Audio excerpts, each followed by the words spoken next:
You had your chance and then you blew it. That is the most absurd statement of the year. Nice. Nice. Oh, baby. I'm in my zone, I'm feeling it.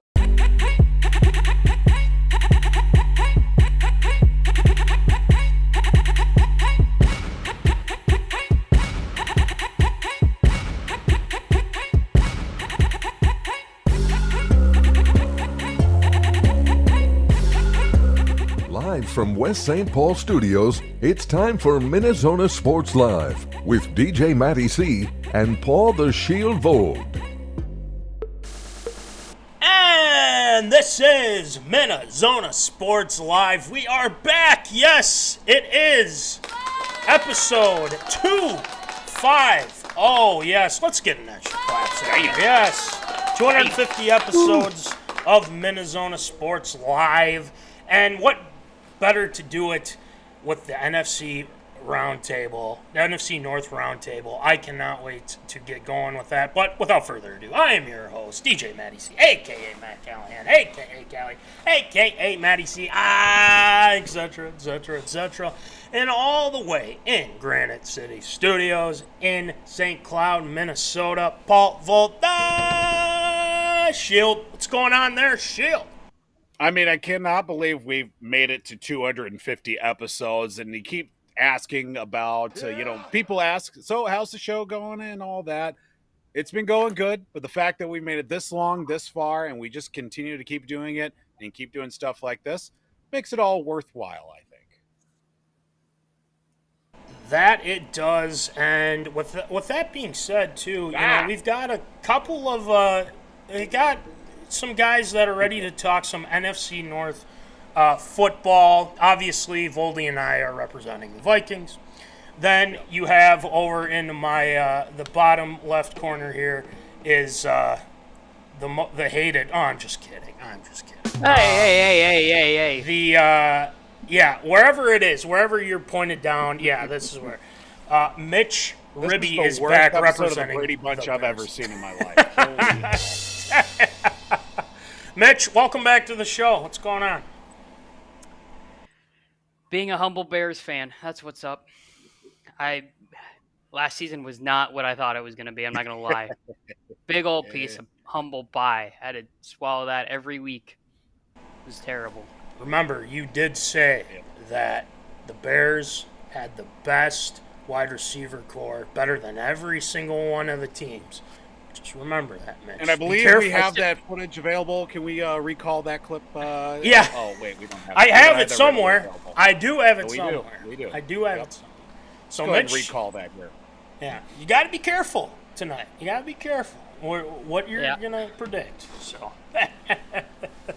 So anyway, good luck to you. And we welcome back a guy that was on our Granite City Lumberjacks second annual special. We welcome back Mikey Lawrence. Yes, sir. He's got the Goff jersey. He is ready to roll. He's ready to talk about those Lions, who were the division champions last year as well. What's going on, Mikey? How's it going? Living, surviving the off season of hockey. Working my normal day job now every single day. It kind of takes a toll on you when you realize you got to grow up there for a couple of months. But no, hockey's coming back. Football's coming back. I can't wait. Can't wait to talk about the Lions. I can't wait to talk about kind of where the Lions are. Obviously, they lose in the divisional round against the Commanders. Do want your thoughts on that. We'll talk about that once we get into it more. So, this guy's been on the show for a little bit, obviously. This man has clearly been a thorn in the Vikings side. He's obviously throwing shots here and there, but it's all in good fun and whatnot. We welcome back Matt Metzler. Yes, Matt. What's going on there? Devondre Campbell, is that what we're wearing tonight? Devondre Campbell, hoping to get another or a number 11 Parsons jersey, but we'll see what happens there. And let's see if we can get double deuces with Golden too.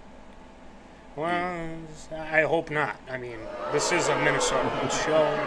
It's okay. Metzler's going to quit halfway through the show when we ask him to make a comment in very much of respect of former Gopher legend Devondre Campbell.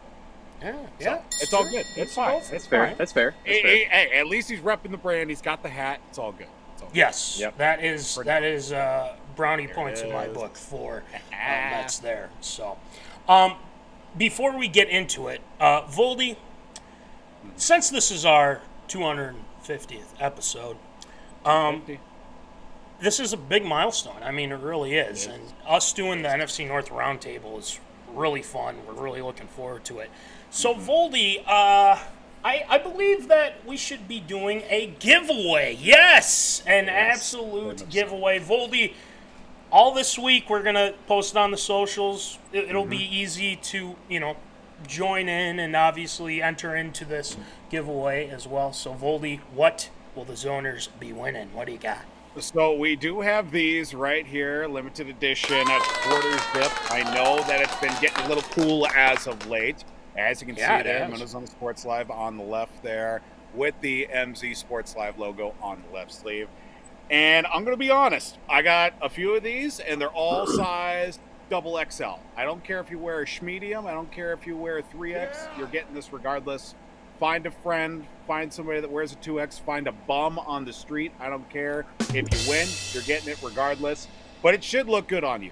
I certainly say so. We are going to be giving this away here. We will get this posted up on social media for everybody so that you can get in for the drawing. And next week we'll announce the winner for the 250th episode giveaway. But yeah, nice quarter zip here. And maybe if I'm feeling nice, maybe I'll throw in one of our hats as well. We got a nice collection of hats here. Ooh, that's right. We've got the Hunter Orange. We've got the Neon Green. We've got the 5th anniversary. Not once, but twice. 2 different colorways right there. Our last Adidas co-branded MinneZona Sports Live hat. And along with the Digi Camo. And just like Metzler's wearing, the American flag. But of course, as it's getting cooler, can't forget as well, we have got... We're good. We will not be silenced for the 250th episode giveaway, but yes. It was the poll ads. If I'm feeling nice, if I'm feeling good, I'll give away a hat too. No promises. Be nice and get in on the drawing as well. So there you go. That's what we're doing here for episode 250. Yeah. I don't know what happened there, but yes, make sure you tune in. Damn poll ads trying to cancel us again. I'm telling you, man. They're the most hated people in Minnesota right now. I mean, it's not good. Not good. But that's a whole nother story. We don't need to get into that. We've talked enough about that. But, guys, we got that going on. And then tonight, ARA, Voldy's got us going with a lot of cool ARAs. We got the Wild inking Marco Rossi. He is back, yes, with the Minnesota Wild. We got some thoughts on that. Great extension. All sides going to be very happy by the end of the day. Yeah, that's a lot of people are saying. And then the Browns trade Kenny Pickett, and the rookies make the cut. Dylan Gabriel, Shadur Sanders make the team. He is QB3. Gabriel is QB2. So, we got that. And then the big news, obviously, you guys know. Travis Kelce, Taylor Swift, they're engaged. Well, all I got to say about that is congratulations to them. We'll get more into that later. We got a lot to talk about tonight. But congratulations to them as well. And then obviously Shield shout-outs tonight. So, all right, guys, I say we get it going with some tater-tot hot take.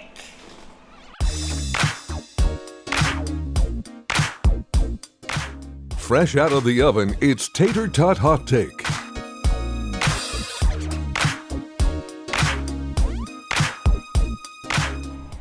All right, it is time for some Tater Tot Hot Take. The 2025 NFC North Roundtable. Let's give a clap. First of all, thank you to you guys showing up tonight. I know Mitch had to, square some things away to get on here because we wanted Mitch to come on, represent the Bears and whatnot. But so thanks to you guys for hopping on tonight. But our first thing that we did this last year too. Mitch knows this. But we did the biggest headline for each team. Now, there's a lot of we talk a lot about the Vikings and what they're going to do on this show, but we want to know from the representatives of the other teams what their kind of biggest headline is. So, Mitch, why don't you hit us with the biggest headline for your Chicago Bears? What do you got? It's Caleb Williams' sophomore revenge tour. He's out for blood. He has a competent coach, and he's about to make the NFL realize why he was the first overall draft pick. So he's got a great coaching staff behind him now. He's got a revamped O-line, great weapons around him, and a great running back, DeAndre Swift. So yeah, that's probably our biggest concern is just making sure Caleb. We've basically given him everything that he needs. So if he doesn't step up and perform, then we really whiffed on the trade with Carolina then. Well, one thing I do want to ask you about, and I feel like I've been looking on the socials medias, there's been a lot of talk about is Ben Johnson and Caleb Williams, are they getting along? And you've been seeing some clips of Caleb, missing a throw here or there, but that's training camp. You expect that. Like there's going to be some bad. I mean, McCarthy obviously had some, Goff and Jordan Love. But Mitch, are you a little concerned with with Caleb Williams and Ben Johnson with that relationship? I think it can be mended, and they can, as the season goes on, it'll probably start to, learn from one another. I mean, are you concerned about that relationship right now or no?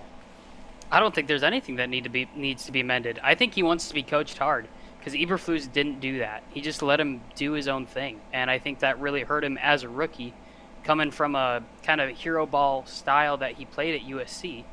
So I think Ben taking him and having to unteach him everything that he created as a bad habit last season, and then teach him how to do everything the proper way, I think has been misconstrued because people take the hard coaching and the 5 missed passes and into the net as just like they're just flaming him in the way that he's not going to do well, and I don't think that's it at all. I think there's going to be growing pains, and I think that's what the media has latched onto and quote unquote mending the relationship that they have. I don't think there's any relationship to mend. I think it's great. I think Caleb loves the coaching that he has now. So I think he's going to go out and ball this year. So another thing too, they played the Bills in that preseason game, and I think they played most of the ones, if I'm not mistaken. Mitch, yeah, correct me if I'm wrong on that, but he played fairly well. And, Mikey knows this because Ben Johnson was OC for the Lions and whatnot. And, they were able to, do all sorts of things with the playbook and whatnot. So I think there's a little bit of confidence starting from that preseason game. So, come Monday night for Bears and Vikings, it's going to be interesting to see kind of what they've done with that offense and how they're going to attack certain teams and whatnot. So, I was just curious what your thoughts were on that, and just kind of how that. It seems like no one's really panicking or anything like that. But what are your thoughts on? What are your thoughts on their defense? Is there any question marks that you're looking at with their defense right now? No, I think our defense is definitely the more loaded side of the ball for us. Honestly, we've got players that have that X factor at every single level. So I think And with bringing in Dennis Allen, who as a head coach is what didn't have the best performance, but as a DC Cancer. is well proven. So I think taking all the talent that he has throughout that entire defense and making it work, I could see it. I could see him going on a campaign similar to like Brian Flores has, where it's just a tricky read defense that you just can't young quarterbacks just can't figure out. So Well, one can only hope. That's what we were. I mean, Dennis they've Allen lost. is a coaching cancer, plain and simple. Every stop. no, It goes well for a half a season, and the back half of the year is just a dumpster fire in a shit tornado, basically. That's how bad Dennis Allen has been. The man could lose a ass-kicking contest with a one-legged man. That's how bad a defensive coach he is. I'm just saying. Y'all gonna have your work cut out with Dennis Allen as your DC. I love Mezer DC. I think he's been doing wonders. I see no issues with Dennis Allen. All great vibe. I guess we'll find out and see what happens with Also, Dennis also Allen. can we quick touch on how hard the media flames Caleb Williams and just trashes him for no reason? Yeah, they give I'd say McCarthy so. all the love of like look at Mike, all these amazing ooh. throws McCarthy makes. Look at all this amazing stuff McCarthy's doing. Ooh. No, I'm going to jump in. haven't- I'm jumping in. Okay. There has been some negative with Kill. McCarthy. I will throw that out there. There's been some people that have been negative on McCarthy. I'm just throwing that out there. But continue. I'll just say there was a tweet I saw where McCarthy was throwing like there was an out route to Jones, and in a regular season game, McCarthy was basically on his back and was able to get the ball out. Any other like a regular season game, he's taken that sack about 3 seconds before he can even like think about throwing it to the running back. And when he threw it, Jones went in for a touchdown, and it was great. It looked beautiful and everything like that. But that doesn't happen in a regular season game. I'm just saying. And people were like, "Oh, look at this amazing throw he made! Look, just the It was. tenacity." But that's the thing. It was a nice throw. But let's not forget, the defense was outstanding this training camp too. So I'm not saying that it's all on McCarthy. I mean, it just tells our line's got to be better and whatnot. Yeah. But I mean, it's a hell of a throw, and yeah, that in a real game probably would be a sack or something like that. But you know what? It's training camp, and you got to get your highlight somewhere. But I do agree with you, though, going back to the Caleb Williams thing. I think they do trash on him a fair amount. They didn't show the clip where he made those 5 throws into the net before that. They only took the clip after where he missed 5, and he maybe had a little bit of an attitude after that. But that's just frustration. Like, you miss 5 net throws. Yeah, that's frustrating. Like, and Ben's gonna rip your ass because he's like, "What are we doing? You can't even make a simple throw." So. Well, at least you don't have Bustin, Bustin Fields. So you got that going for you. Yeah. Anyway, we'll come back to you, Mitch, in a second. Let's go to Detroit and those Lions. Mikey, what is your biggest headline for your Detroit Lions? What do you got? Well, I have two. One of them, fantastic for the Lions. The other one, the worst move the Lions could have made. And I'll start with the good. The good being DJ Reed. Signed a corner, signed an extremely good corner. That's exactly what the Lions were lacking last year. Carlton Davis is gone now. So he not only fills that role, but he's just all around better than Carlton Davis. So he is my positive for the Lions here. And then obviously Ben Johnson being gone, that's huge news. And not only is he gone, now he's the head coach for a team in the exact same division. That to me is, I loved Ben Johnson when he was here in Detroit. I loved him. I love the creativity. But the problem being, he is now with the Bears. He's with a skilled quarterback. It kills me to say it, but I think part of the backlash that Caleb Williams is getting from Ben Johnson is Ben Johnson went from Jared Goff to Caleb Williams, who was in his sophomore season. As a coach, you got to kind of realize that a little bit, and I think that he's lacking doing that. So maybe it is a good thing he's gone. Hopefully.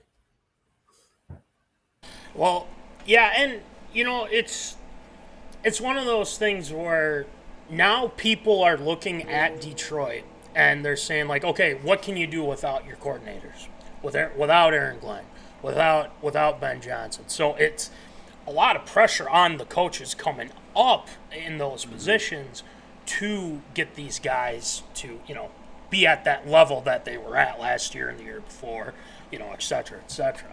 The big storyline before the end of the season for Detroit was the injuries they had to their defense. I mean, they were starting Joe Bag of Donuts from Little Sisters of the Poor. Right. They're grabbing Signed guys Jamal from Adams the- at one point, dude. Yeah. Jamal Adams. The Pretty dude had a sure suitcase.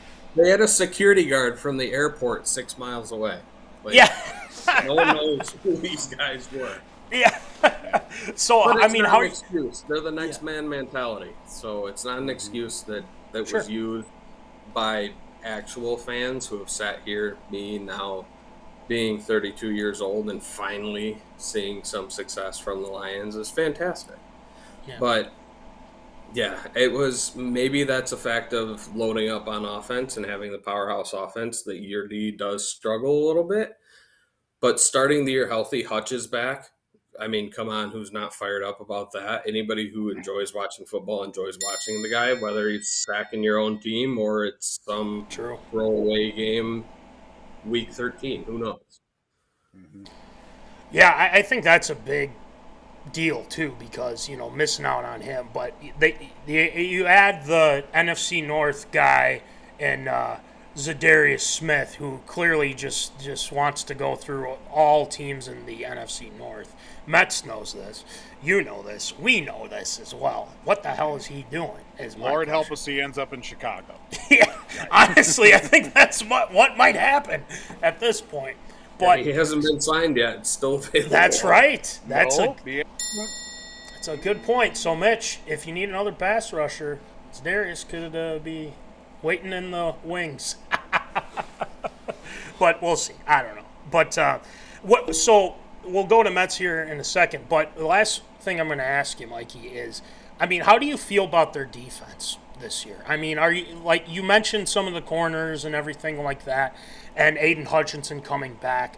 It was kind of a little bit of the weak point, but how do you feel about their defense going into this season? What do you got? I think from the end of last season to the start of this season, they are better, which is huge. But also, you look at the offense. I mean, the best defense is a good offense. So if we can outscore teams, let them have 30-some points. If we're putting up 40, 50, fine. Just don't take their defense to fantasy football.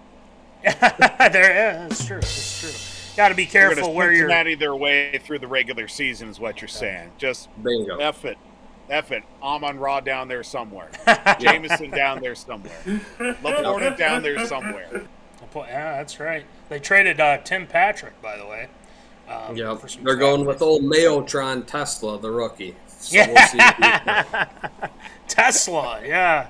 It's crazy what's going on there in Detroit. But yeah, we'll get back to you here in a second. But Mets, we'll give you your moment of glory here.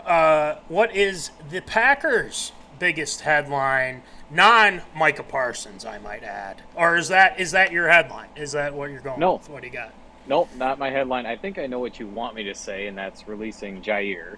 That was a big headline this offseason for the Packers. Yeah. But the biggest one, obviously, hosting the draft, something the Packers haven't done in 23 years since 2002, was drafting Matthew Golden, wide receiver, in the first round. Something they've never done, at least since Javon Walker in 2002. That's right. I was hoping they'd take a Mecca from Ohio State, I love Golden. He's already bought into the Go Pack Go. He said Go Pack at the draft. But he's unfortunately right now, the way the training camp and preseason has gone, he might be our wide receiver one going into week one. Had a lot of cases of drops. Jaden Reed's been hurt. I saw he's got, I believe it's a John break in his foot, or it's a Luke's break. I forgot what they called it. Okay. Dobbs has been struggling, dropping the ball. We don't know who's going to be our starting tight end. LaFleur loves Musgrave, but Kraft is our guy. I've been a huge fan of Kraft. He really broke on the scene last year. But again, going wide receiver first round, especially with Murphy leaving, he's no longer the president of the team. And with our new president/CEO, Ed Policy, what a name for a guy who's in charge, laying down the policy. But he's came out and said today that, or it was Matt Schneiderman came out and said on McAfee that they're not going to sign extensions for LaFleur and for Gutekunst, even though they got 2 years left on the contract. They want to see what they want to do. So now it's going to be prove it or move it, kind of a thing. So we'll see. But that's probably the biggest thing is doing something we haven't done in 23 years. I think that'd be the biggest headline this offseason. There's been a lot of talk, too, I feel like. Is this going to be that year that Jordan Love kind of, silences the haters and kind of shows like, hey, I'm still the guy for Green Bay? I mean, is this a big year for Love to kind of make that next step? What do you think? I think it is. I think hopefully we get a full year of healthy Jordan Love. Obviously, I'm not going to say health was the biggest thing, his biggest detractor last year. Just first game of the year, he goes down with a lot of people thought his season-ending injury in that slippery game down in Brazil with that sprained MCL. And of course, I think he did have off-field surgery or off-season surgery for that. But I think it's going to be a prove-it year for him because we saw one thing Willis do that Jordan Love didn't do last year. He won every game he started. So that's something that's at least an insurance policy that the Packers have, is having Willis, because the offense ran like a charm going through Willis because they didn't expect him to be Jordan Love, but they gave the ball a lot to Jacobs. But for Love, it can be. It's the second year of his big contract extension. We'll see what that proves. But he's going to be our guy. He's going to be at least our guy for sure going into next year, probably the year after. But I think this is going to be his year. I don't want to go as preposterous statement quite yet, but I think this could be a chance. If he's healthy all year, he's got a chance to be a top 5 NFL quarterback this year. I mean, here's the thing, Mets. And there's been an ESPN guy named Mike Tannenbaum. He has been absolutely loving Jordan Love. And I don't understand why at this point. He's saying he's already above a lot of these NFC quarterbacks and even some of these AFC quarterbacks. He's saying, like, I'd take Love over Mahomes, he said last year and whatnot. I mean, don't you think that's a little much? It can be. Obviously we've seen really good games from Jordan Love. One game I think Mikey doesn't want to remember was the Thanksgiving game 2 years ago when Love ran over Detroit on Thanksgiving. That's right. Including a throw, I believe it was to Reed, where I don't know how he fit the ball between the linebacker and the safety, but he did into Reed's open arms for an easy touchdown. The one thing he's got to learn is not do is Dirk Nowitzki fadeaway deep bomb, because that's been picked off more than once. He's got the arm strength if he just plants his feet. But again, he's learning after Rodgers, who didn't throw always with 2 feet on the ground, who learned from Favre, who didn't always throw with 2 feet on the ground.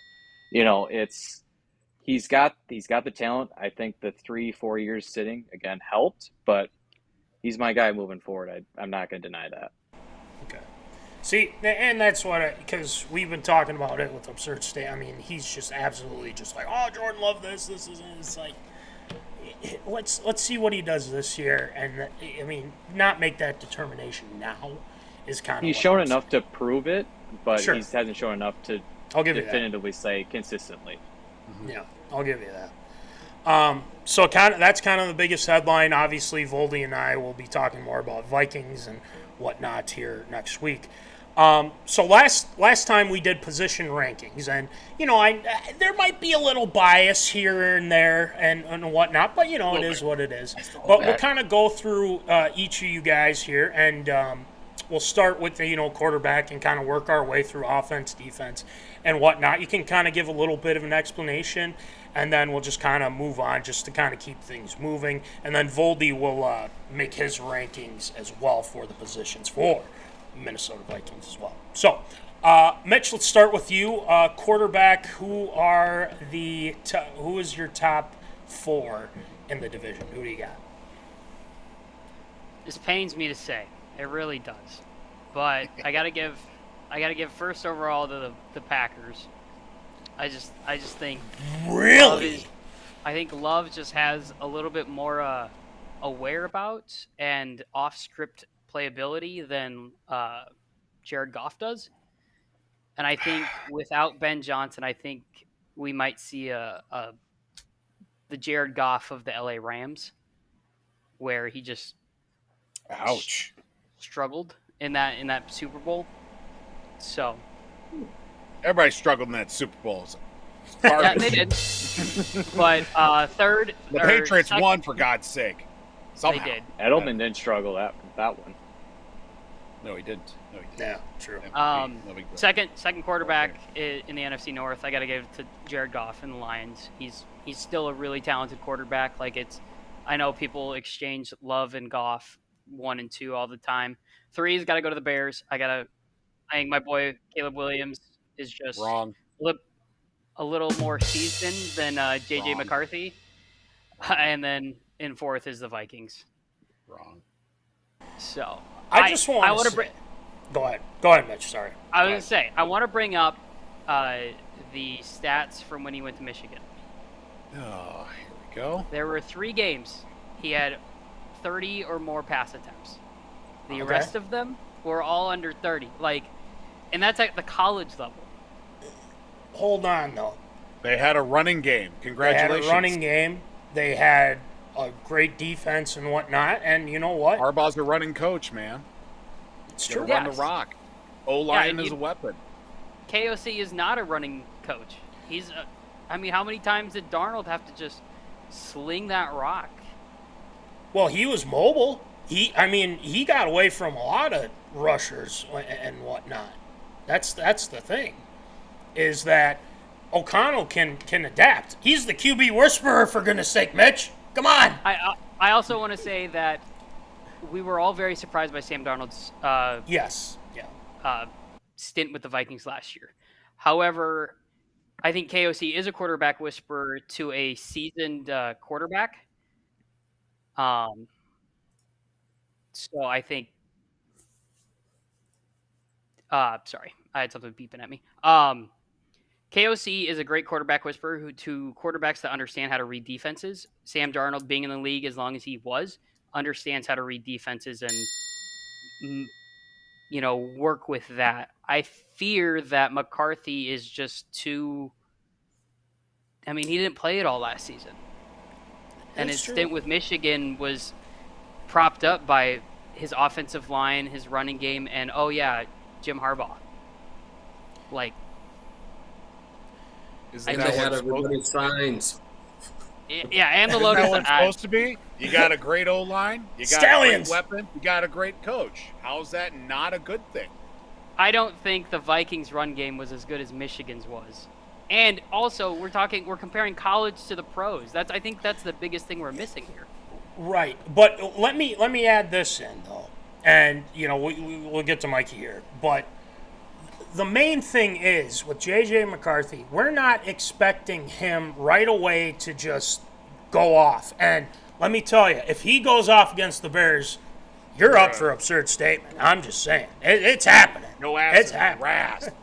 So if he goes there on Monday night and tears it up, then Mitch, I don't know if you're going to survive absurd statement. We'll see. No. just kidding. But anyway, gonna be it's calling not like him he that. wasn't learning though. He wasn't just sitting there twiddling his thumbs. He's learning. He's going through what Darnold was going through each week, learning the offense, knowing kind of what to do. But I know it's different from actually playing and watching, right? I was But going to say, ask Metzler about Jordan Love's first couple weeks as a starter in the NFL. Yeah. Didn't go very well.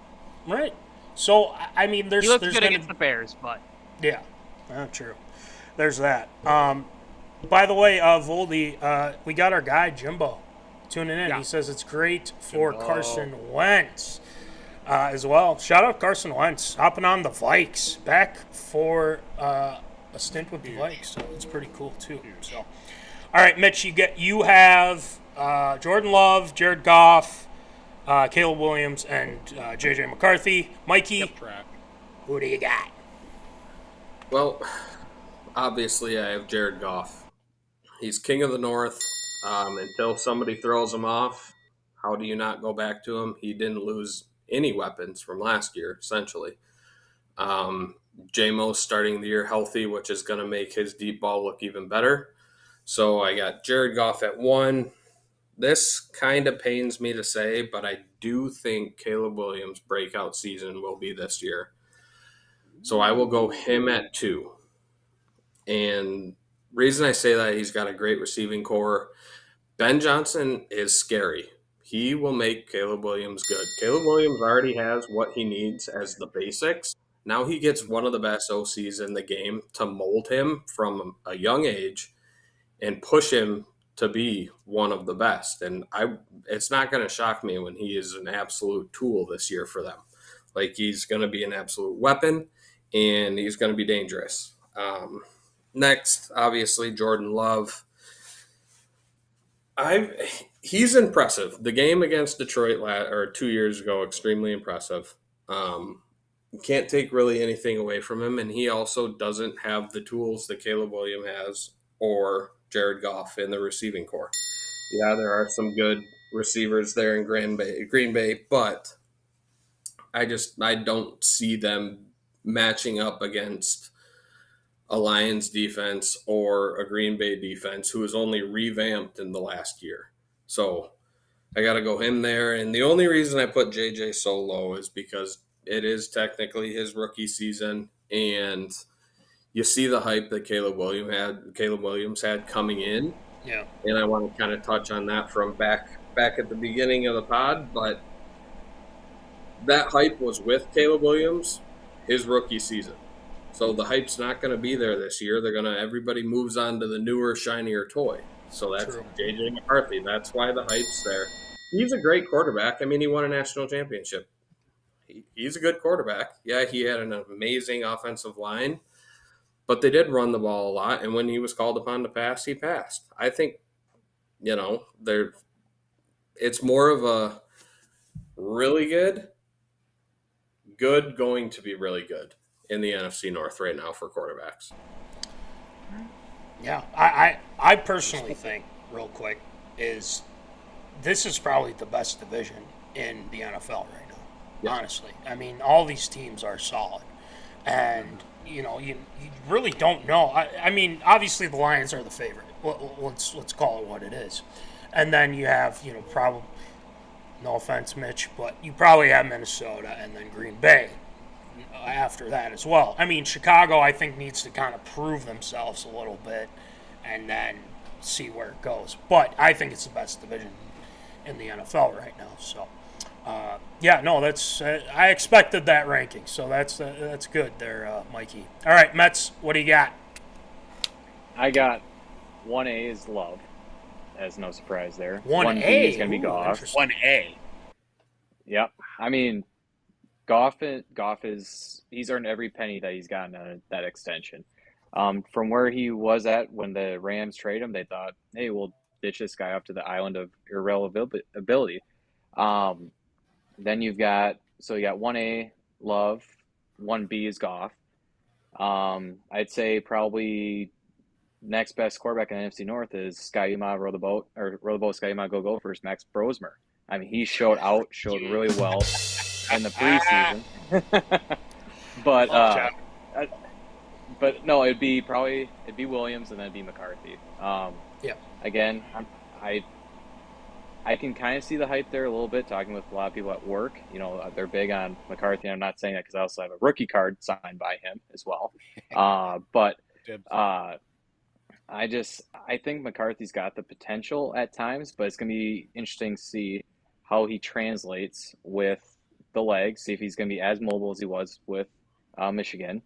That was one big thing coming out of college for him, was he was a very mobile quarterback. When he had to roll out, he's quick.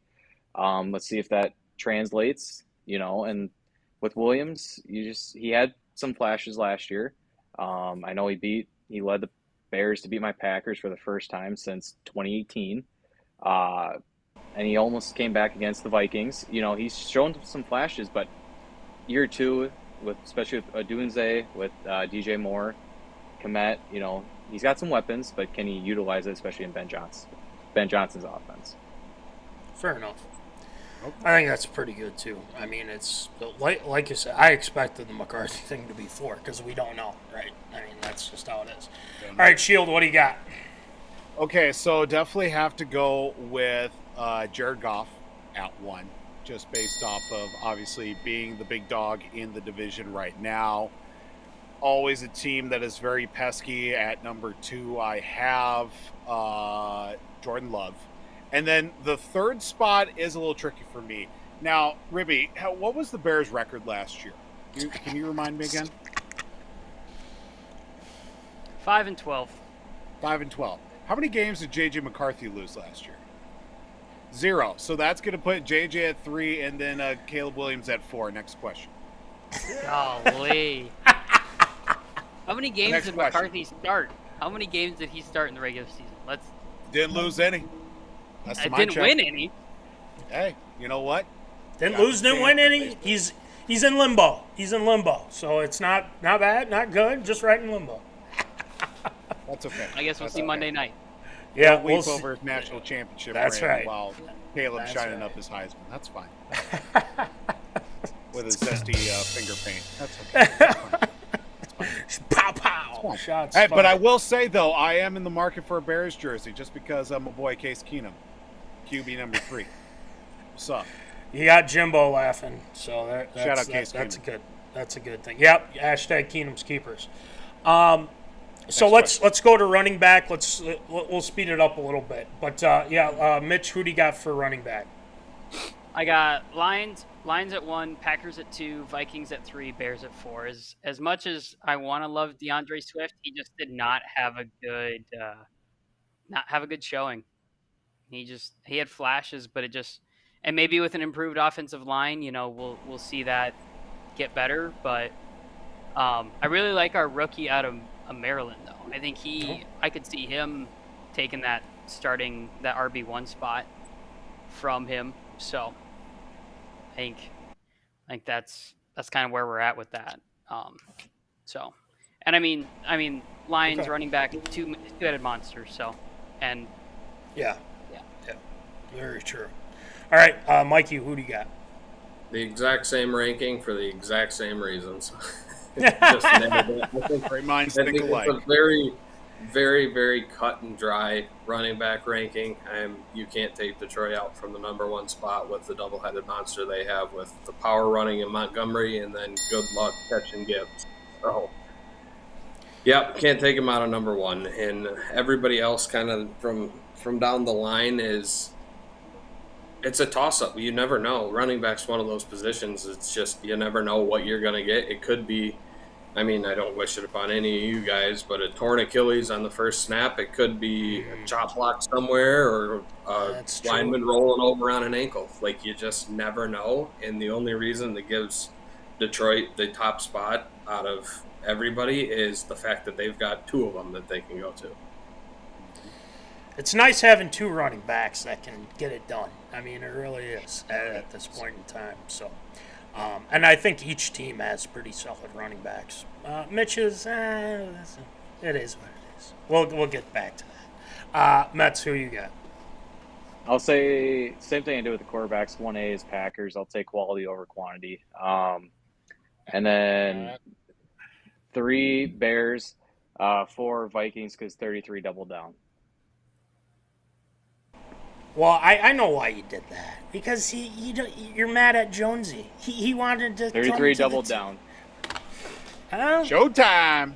Showtime. Did he score against Green Bay at Never did. U.S. Bank or no? I can't remember. I I don't think he did. But he wanted to score in Lambeau, obviously. But he got close. Still got the win, though. Yeah, still got the win. Yeah. Still got the brooms out. Voldy, what do you got? We got Lions. I got to go Lions at 1, obviously. And then 2, I got it as a little bit of a tie. But I'm going to go Packers, then Vikings, and then Bears at the bottom, per the usual. No way fans We're just piling on Mitch. Lander, dude. Hey, I'm just keeping up with the times. Prove me wrong. Go ahead, do it. Prove me wrong. Call me an idiot. So yeah, those good rankings. Good rankings. All right, here's the dreaded wide receiver one for Mitch. And I'm just kidding. I'm very curious. I'm genuinely curious what we got. Wide receiver core. Mitch, what do you got? So with your recent signing of your Minnesota boy Thielen, I gotta give Vikings top spot at wide receiver.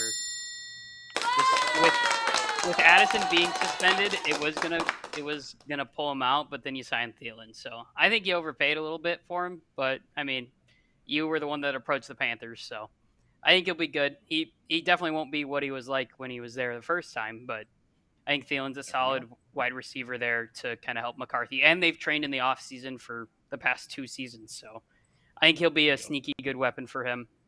And then I got Bears, Lions, Packers. I think Golden is a great addition for the Packers, but it kind of in the same vein as Williams and McCarthy. You got to prove it in the regular season before we can, really assign that you're the clear, you're worthy of that first round pick. But I do like Golden a lot, but I just think the Lions, Amon-Ra just kind of outclassed the Packers. And honestly, I struggle to remember who's actually in that wide receiver room for the Packers. I think Jordan Reed is still there, or Reed is still there. Yeah, Jaden Reed. Is Lazard still there, or did he move? I can't remember. No, he's at Lizard the came with Jets. the Jets. Yeah. I don't know if he's left. They cut him, I think, or he was a free agent. I don't know where he ended up. I don't know if he followed Rodgers to Pittsburgh or not, but no, wouldn't surprise me. So wouldn't surprise me. But yeah, that's my wide receiver rankings. Right. Vikings, Bears, Lions, Packers. All right, Mikey. I gotta give the first one to the Vikings. JJ last year, he had 300 more yards than any other receiver in the NFC North. So, and that's with Sam Darnold thrown to him. You gotta hope. I mean, that's the reason you drafted him. You gotta hope that JJ is better than Sam Darnold. So, you gotta give it to the number one guy, the hot guy. Everybody knows who he is. Everybody knows his name. So I got to go Vikings 1, Lions 2. Very easy decision with Amon-Ra. Packers 3, and the Bears 4. I will say the Bears kind of Odunze is not bad. I think he could have a good season. DJ Moore is still DJ Moore. He's very good as well. And they got that Luther Burden. Is another I was going to say, Burden looked dangerous in preseason. I like Burden. Zoo guy should have been a first rounder. That could change. Like you said, these rankings could change. By next year, and then we're talking about. I mean, there's potential there for the Bears. Just saying. But as of right now, that's kind of where we're at. Also, Zacchaeus looks pretty awesome in preseason as well. He did. That's true. So it's a good point. All right, Mets. Well, I don't want to sound like a typical Packers fan, so I'm not going to actually put the Packers first here. I'm going to put the Lions first. Then it'll go Packers, because one thing with the Vikings is the best ability is availability, and they are now losing their wide receiver 2 for 3 games. So to start off the year, they're not going to be at full strength with their wide receiver room. So that's why they'll be 3, and then Bears the 4th. Well, I will say, I know the Addison thing, it sucks with the 3 games and whatnot, but I'm telling you, that Minnesota guy, that Adam Thielen, Mets, has been a Packer killer. Let's be honest. Sir. He has been. But the thing is, though, will he be quick to adjust to the offense with a different quarterback? He only had 1 year under O'Connell before he left for Carolina. Yeah. Who knows what they screwed up for him in Carolina? You know, so That's true. so Give me that. are you going? If you're asking for the same Adam Thielen of 2017, 2018, you're not going to see it. So it's just like when Cobb came back to the Packers after he left. We didn't see the same Cobb, but we saw some flashes, but we weren't expecting it either. Sure. Yeah, there's some question marks there. Obviously, the durability and the injuries that he's had the past couple of years. But he ended the year hot off this past year, so we'll see what happens. But all right, Voldy, what do you got? I got Vikings 1, Lions 2. It's pretty easy. You got the big dogs at top with Justin Jefferson, Amon-Ra, who is widely underrated, I feel like, in a lot of circles when it comes to top receivers. And this could very well be at a point now in his career where he could have a very big, coming out sort of year for him, at least with a little bit more exposure, because they know of the fact that, he can obviously go out there and make plays. Now, let's see how it adjusts with a new offensive coordinator. Then at 3, I'm going to put the Bears there at 3. Let's see go. DJ Moore. I see rookie Luther Burden as well. Metzler, again, true Devondre Campbell fashion. Left as soon as, we say anything. You got to go back to the game. Nope, not doing it. Can't do it. Y'all going to cut me anyway. Well, Metzler's been cut. Nonetheless, then you put the Packers at 4. Christian Watson coming off an ACL. Who knows what that's going to be? You got a first rounder wearing number 22. That's weird for a wide receiver. Still won't get over that. As a first round selection, probably your wide receiver 1. You've got guys dropping balls left and right with a quarterback that needs as many completions as possible. Basically to the point now where the head coach, and possibly the GM could very well be fired by the end of the year if things don't go their way. So I got Vikings, Lions, Bears, Packers for the receivers. And Mets just completely missed everything there else. He is. What's up, guys? I heard everything of it. Trust me, I heard Good. I hope you did. That was teach rich. you, That was good. Rude. All right. I don't want to get blacked out there from battery power. That was my only thing. Oh, that's true. Got to keep that battery charged.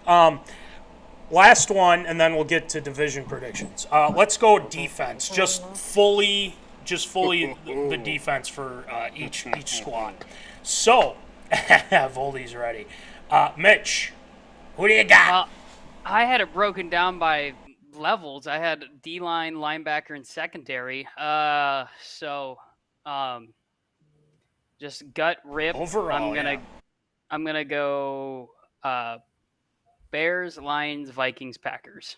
Trash. Get out. No. Goodbye. Nope. Bye-bye. I guess Jonathan Grenard having over 10 plus sacks.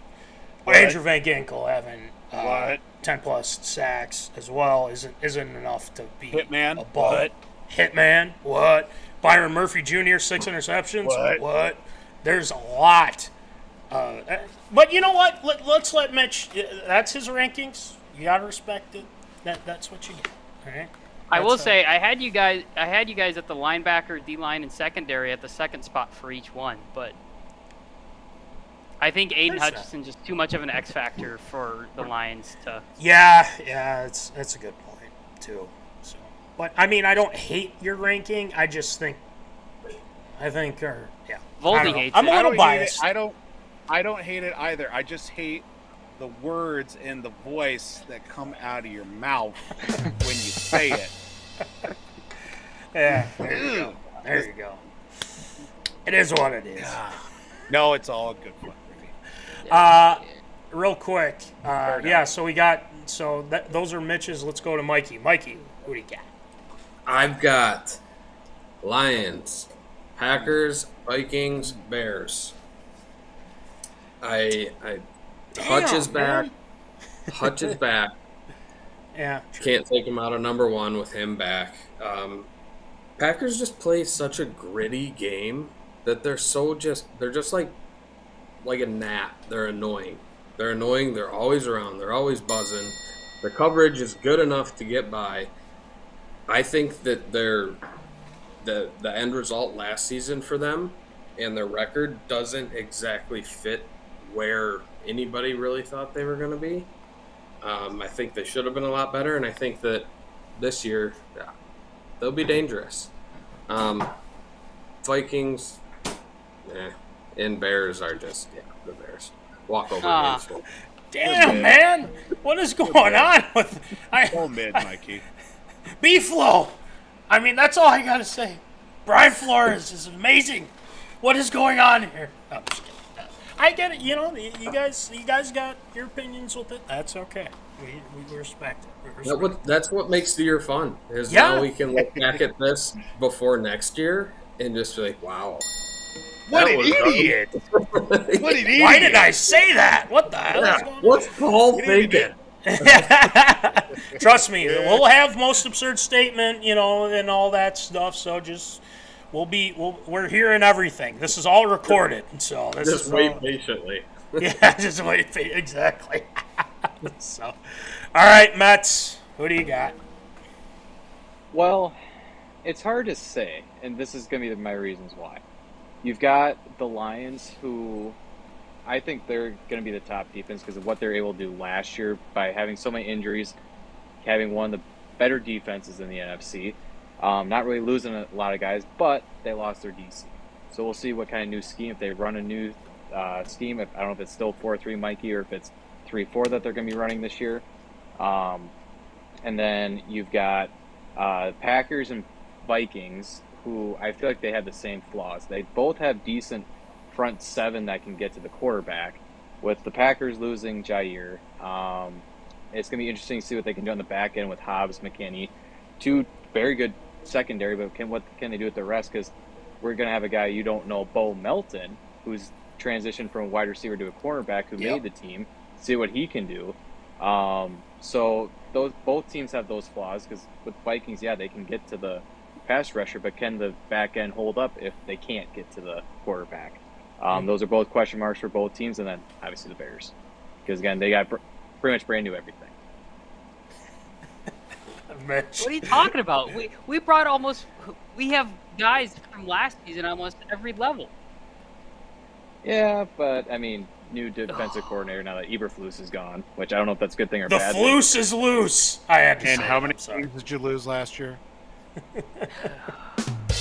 That's because Flus is an idiot and won't call a timeout against your Lions, who we were in that game. And on your defensive coordinator, did you really upgrade all that much? I'll just let the Bears speak for themselves this year. I'm not saying as much as I did last year because I came back and mic drop. Can't do a mic drop, so I'm gonna do just earphone drop. There you go. All right, well there you have it for that one. Voldy, hit them with some knowledge. We got Vikings 1. Just guys are gonna go out there and just bury you at every single level, whether it be on the rush, whether it be through the pass, or even stuff in the run at the same time. A lot of upgrades, obviously, going out and getting some guys. You bring in a lot of help on the defensive line, which is something that definitely needed to be addressed. I've got the Lions at 2, out of respect for Aiden Hutchinson. But, Mikey, you're going to have to help me. Beyond Aiden Hutchinson, can't name a single defensive player for the Lions beyond that point. Now we move on to the 3rd spot. I got to go... Just out of sheer pettiness, I will go for the Green Bay Packers at 3. I know they always make it tough against the Vikings especially. And then you put the Bears down at 4. Like I just said previously, experience is great. That's one thing that always helps, especially defensively. But new defense coordinator, you've got Dennis Allen as your DC. Yikes, is all I have to say. So Vikings, Lions, Packers, Bears at the bottom. There you go. Poor Mitch. Much like this $5. Down.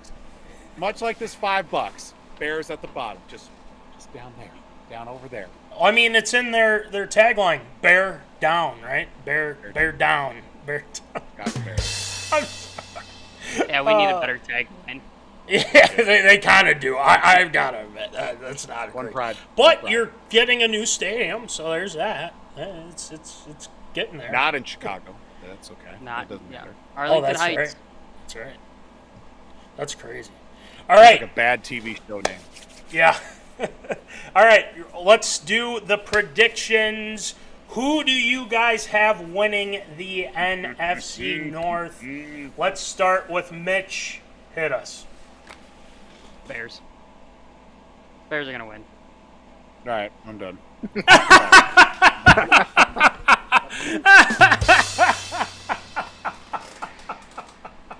Yeah. Oh my God. I have been very non-biased in these rankings so far. That's true. This is the spot where I'm gonna take the Bears to win the North. I think Caleb Williams steps up to that first overall pick, prowess that he was talked about last season having. I think with all the coaching staff that he's gotten, which is an improvement from what he had last year with Eberflus and Waldron and just trash, and more trash. I bought into the haircut. I shouldn't have. Thought it was pretty dumb. Shouldn't have done that. But yeah, I think all you guys are gonna be eating a lot of crow when it comes to the end of the season. I'm so glad we're recording this. I am so glad we're recording this. And if we're wrong, and again, we'll play this. I mean, it's that simple. But You know, in Ribby's case, it's a saying I always throw out. Sometimes it's better to eat shit than not eat it all, and that's what Ribby's doing right now. He's got he's going back for seconds at the buffet line right now. But let me say this. I got to give Mitch some credit here. Okay. It took some balls to say that. I will say, because I mean this division is stacked beyond belief, and for you to say that the Bears are in the division, we'll see.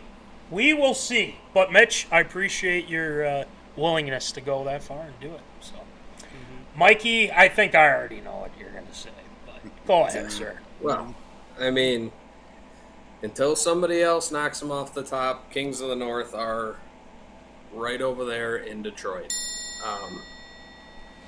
They proved themselves last year. If anything, they've gotten better this year on defense, getting healthy, not having guys suspended for gambling on college basketball. They're ready to go. With number 2, I have Green Bay. Green Bay, they're a dangerous team. I give them respect. I hate them, but I give them a lot of respect. Number 3, I have the Bears. Oh, man!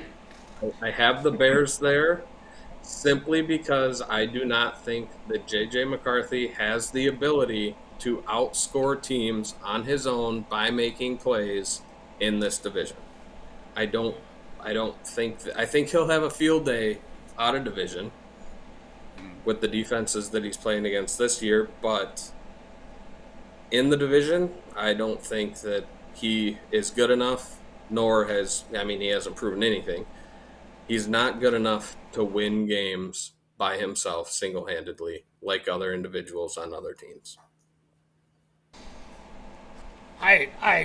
Oh, man, I wish I got to wait for Purple Preview, but I just, all right. We'll go with that. I think the Lions winning the division's more realistic, but anyway. But yes, good choices there, Mikey. We'll talk more in a second. All right, Mets, who do you got? And I think I already know who you're picking, so go ahead. Well, I'm going to pick the team who I've seen my primary team actually win a Super Bowl, unlike Shield who's seen his secondary team win a Super Bowl. But going to go with the Packers. Love you too, Mets. Love you too. I'm going to go actually with records here, too. I'm going to say they go 11-6, win the division with that. I'm going to say the Lions finish second, 10-7. Vikings are going to go 8-9, under 500. And then the Bears will go 7-10. The problem is you're not going to see a lot of 14-3 records this year because everybody in the North has a tough schedule. You got the AFC North and the NFC East.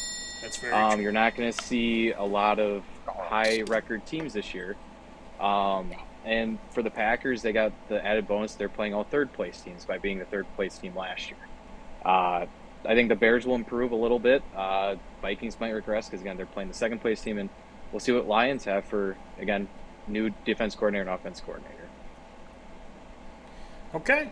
Well, there you it didn't surprise me, for one. But Voldy, please, hit them with some knowledge. All right, so we're going to address the elephant in the room right off the bat here. Yes, Mikey, you are glorious and you are magical, for sure. But here's what I'm going to throw out here. It was a great two-horse race last year with the Vikings and the Lions last year. Coming down to the final weeks, as it always does in the NFC North. Nobody ever wins the division outright early and often, and if they do, it's because the fact that the Bears stink and they just drag everybody down at the same point. But I will say this, and I will go on the record right here, right now. If the Chicago Bears win the NFC North, Mikey, I want you to hold me accountable to this. I will streak through Miller Buick GMC Arena in a Speedo, either before a game or after a game. We'll figure out timing-wise. Coldest rink in central Minnesota if the Chicago Bears do win the NFC North. If Detroit wins, that's no surprise. They are the reigning champs. Green Bay, on the other hand, I have a problem even thinking about them being anywhere in the top two for sure, just because of the fact, again, we keep talking about a young receiver core. There's a lot of behind closed doors shenanigans going on. Jordan Love, is he or isn't he the guy? Now, let's talk about the real situation here. Yes, we do have a non-proven semi-rookie quarterback coming into his first full year as going to be quarterback number one. He's got receivers. He's got a running game. He's got tight ends. He's got a revamped offensive line. He's got a revamped defensive line. He's got playmakers at the front seven on the defensive backfield. He's got a head coach who brought in a former Super Bowl champion quarterback, and of course, that being Carson Wentz, Upper Midwest, lose your goddamn minds right now. You bring back Adam Thielen. You still have a defensive coordinator who could win a fight against all the other defensive coordinators in the NFC North. Plain and simple, this is the Vikings division to win this year, and they are going to earn it the hardest of hard ways. Minnesota Vikings, Detroit. Then I will go purely off of what I could hope to see things come out. Chicago at the third spot, Green Bay at the bottom. And then Matt LaFleur will get fired, Gutekunst will get let go and relieved of his duties, and we're back at square one in Green Bay as the way it should be. That's what I'm talking about. That's what we needed. That's exactly what we needed.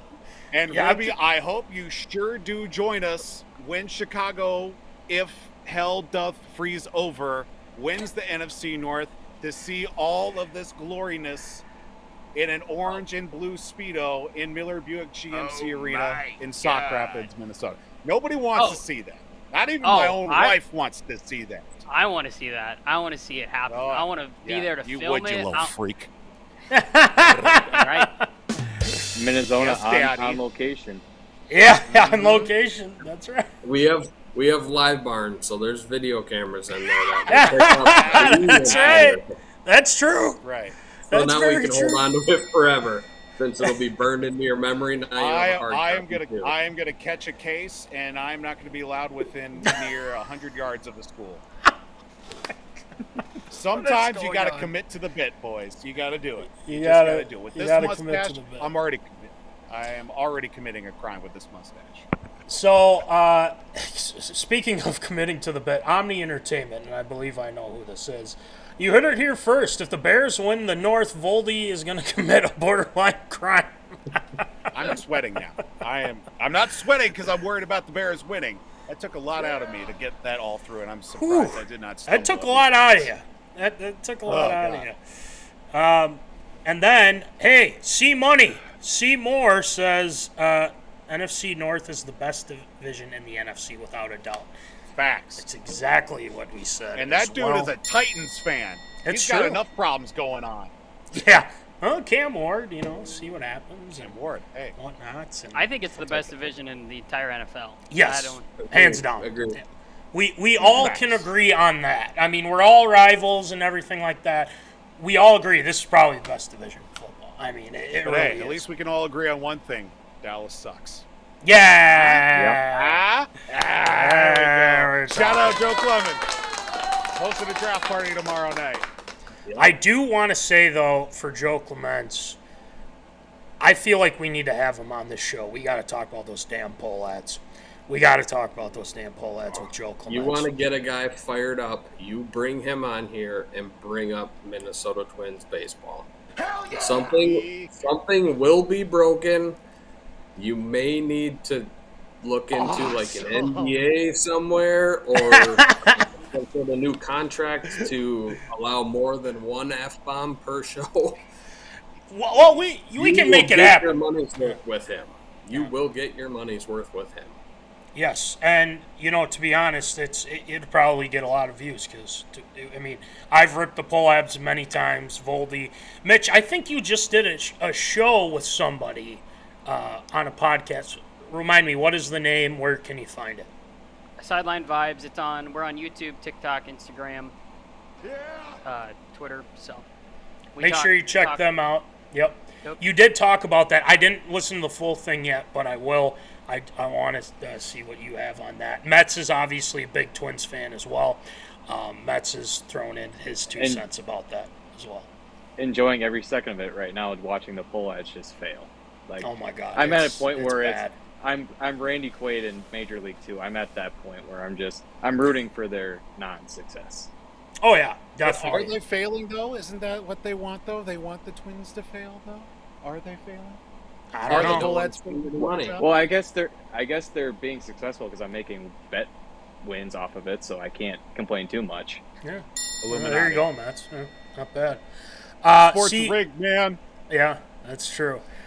Seymour says Vikings offense going to be a little sluggish to start the season with Addison out and J.J. rehabbing a hamstring strain. Maybe. I'm not ruling that out. I think if they're able to run the ball effectively these first few games in order to kind of get that rapport and whatnot, and JJ and Thielen were working out this past summer and the summer even before that as well, and I think they'll be able to get that rapport going and whatnot. I think Seymour's right on the sluggish part. It might be sluggish. I mean, it's a new interior offensive line, getting Darisaw back from injury as well, so there's a lot to be said with that. So anyway, guys, this has been an absolute blast. Claps out to you guys. That was a lot of fun here today. If this will play, there we go. Well done, all of you, and like I said, all these predictions are now in this recorded show. We will see what happens. Voldy, I don't think you're going to need the Speedo, but Bear down. we'll see. You are. Bear down. You 100% are. I know a guy or two who might have a Speedo available, so yeah. Yeah, let's go. Yeah. We'll see what happens. But thank you to Mitch. Thank you to Mikey. Thank you to Metz for hopping on, talking their respective teams. Yes, sir. That's right. For the brand. I love it, Metz. And we will talk to you guys throughout the season. Make sure you check out Pick'em. If you guys haven't joined that yet, make sure you join that when free MinneZona stuff, the bundle at the end of the season. And, yeah, make sure you check that out. Mikey Lawrence. That's right. Shout out to Mikey for winning that one. Appreciate it. Be back for more. Back for more. That's what I want to hear. We'll see how it goes. So, guys, thanks for hopping on. We'll let you go. And best of luck to your teams. But not really, I guess I should say. Just because, this is a Minnesota show. Skull Vikes. Skull Vikes. The Bears still suck. Yeah, that's right. The Bears still suck. Bow! Metzler! Bow! Oh, it's all love, Mitch. It's all love. It's all love, Mike. Oh, all right. We'll see if we eat those words. We'll see. So, but we will talk to you guys soon. You guys have a great rest of your night, and we will see you next time. Take it easy, guys. See you, fellas. We'll see you. All right. Not my screen! They're still there. That'll do it for Tater Tot Hot Take. We did go a lot over time, but it was worth it. We had a lot to say. It was a lot of fun. Those guys were great. I think this year was better than last year, to be honest. No offense to former intern guy and Braden. I thought Braden was fantastic last year. No, Braden was great last year. Yeah. He was bummed he couldn't make the show this year. So. Yeah, it's all good. Mikey was fantastic. We had a great time. So. He's great. All right, ARA, you know the deal. We got to talk about that signing with Marco Rossi, 3-year extension, and then we got the Browns trading Pickett. We have the rookies making the cut with Shadur and Gabriel as well. And then the big news of this past week, Taylor and Travis are engaged. Need I say more? Not really. So that's what we got. We'll go through these and we'll do Shield shoutouts. So let's get it going. Listen, observed or approved. It's time for everyone's favorite segment, Absurd or Approved.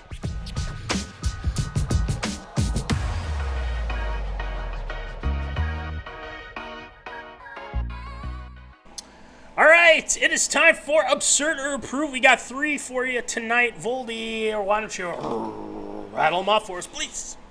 Well, we start off in the world of the National Hockey League as the Minnesota Wild re-signed restricted free agent Marco Rossi to a 3-year, $15 million contract at the tail end of last week, ending months of speculation of what could have been the future for him. He was in conversations, potential trade talks. Was he going to go somewhere else, maybe look at different opportunities since being drafted 9th overall back in 2020? But the Wild got him locked down for another 3 years, times 5 on top of it. Of course, coming off a season where he was, of course, second on the team in points, third in goals as well, but solidifying a young core nucleus for the Wild that have desperately been needed to their future advancement. Of course, now that being locked up and signed, of course, with Marco Rossi getting that big contract extension and locked up for the next 3 years. Is it absurd or approved? With him in the fold, you've got Boldy, you've got Kirill Kaprizov in there at the same time. Will Marco lead the team in points next season? Absurd or approved? Well, I think we talked about this after the season. We kind of both thought he was going to be gone at one point. But Bill Guerin got it done. Props out to Billy G for getting it done. The interesting thing about it is that, it didn't seem like he wanted to come back, but now it's just like everything's good. Everything's, it's in a good space right now with Rossi. But to answer your question, will he lead the team in points this season? I'm going to say no, because we have Kirill the Thrill, obviously, Matt Boldy as well. But I think with this deal, I feel like this is going to motivate him to play, to what fans have kind of were hoping to expect from him. And I think it's the team's belief in Marco that it's behind this. I mean, it's $15 million for the 3 years, like you said. And I think it's good to kind of keep that core intact. So I think this is it's got my stamp of approval on the extension, just so you don't have to go out and try and find someone. I know there's been some talk about some other guys as well. But it's got my stamp of approval, the extension, but I do not think he will lead the team in points this season. That'll probably go to Kirill and or Boldy. So, Voldy, what do you got? There are a few layers to this extension that I find very interesting, and of course, it does work off of what does it mean for Kirill Kaprizov, who's entering the final year of his contract in Minnesota, and that's been the topic all offseason. Are the Wild going to extend Kaprizov, who's 28, who's been the main catalyst of the offense since he joined the Wild during those wonderful COVID times and onward at that same point? Now, re-signing Marco is kind of a fail-safe backup plan with resigning him for 3 years. You get 3 more years out of him. He puts up some numbers. Maybe he does really well. Somebody else goes and sign him. Or he does fairly below average of where he was when he started. Then the Wild have a little bit of leverage saying, look, you haven't lived up to the numbers that you said you were going to do. So here's a contract at a lower number than you were expecting. And you can either sign it or you can go somewhere else and somebody will give you maybe just a tinge more money. So that's where we're at with this deal. It is a good backup plan, and him and Boldy have been really nice.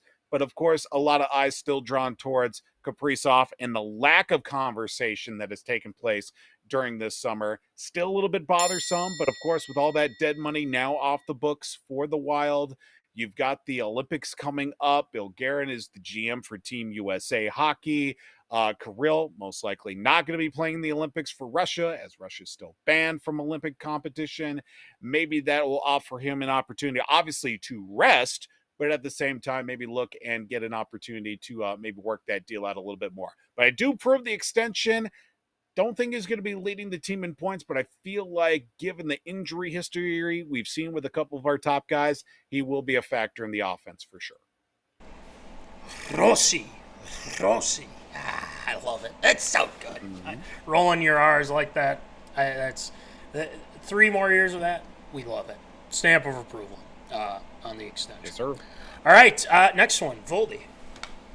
We head to the world of the NFL. Of course, yesterday, cut down day for the league, and a lot of players either getting removed or even traded elsewhere. Well, on Monday, the Las Vegas Raiders did get themselves a quarterback from the Cleveland Browns. Yes, it is Kenny Pickett. That's exactly who we're going to be talking about.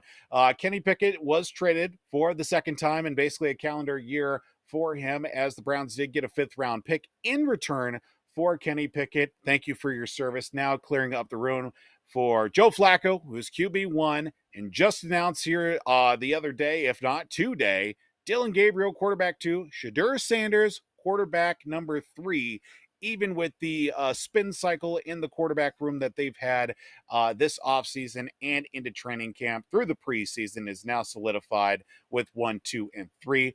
At least going into week number 1. Of course, with the trade for Kenny Pickett heading his way to Las Vegas, of course, it is Geno Smith after losing, of course, Aiden O'Connell in the preseason finale. They did want a little bit of experience at that quarterback spot, given the fact that they did have former NDSU national championship winning quarterback Cam Miller.